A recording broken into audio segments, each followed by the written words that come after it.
Un acte de terreur à la veille de Noël, réaction du président ukrainien après de nouvelles frappes à Kherson. Un bombardement russe qui a fait au moins 7 morts et 58 blessés ce matin en plein cœur de la ville est désormais sous contrôle ukrainien. Kherson est la cible régulière de Moscou. Une guerre qui perdure depuis 10 mois maintenant et qui ne connaîtra pas de pause pour les fêtes de fin d'année. Un réveillon de Noël dans des conditions difficiles sur place et une inquiétude qui grandit pour des milliers d'Ukrainiens réfugiés en France.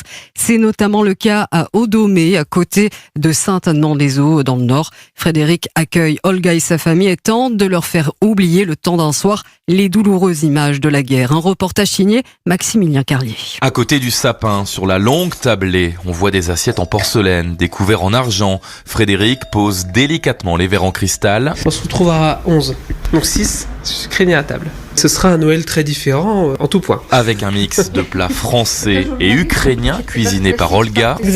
Nous faisons habituellement des salades pour Noël en Ukraine. On va préparer également un dessert, un gâteau Napoléon. C'est une sorte de millefeuille. Ça va être une découverte culinaire. Ce sera l'occasion vraiment de leur faire goûter des noix de Saint-Jacques à la crème avec une petite fondue de poireaux. Des plats traditionnels, ajoute-t-il. Un Noël particulier pour Olga et sa famille qui ne sont pas retournés en Ukraine depuis le début de la guerre. Même si c'est compliqué, on est tous très contents d'être là, en sécurité. Et nous allons passer, j'en suis sûre, un merveilleux moment. En tout cas, on a réservé un créneau avec le Père Noël qui doit déposer des cadeaux pour les Ukrainiens et pour les Français. Et notamment pour la petite nièce d'Olga, Zlata, 6 ans, qui ne verra pas ses parents pendant les fêtes car mobilisée à Kiev. Un reportage donc signé Maximilien Carlier.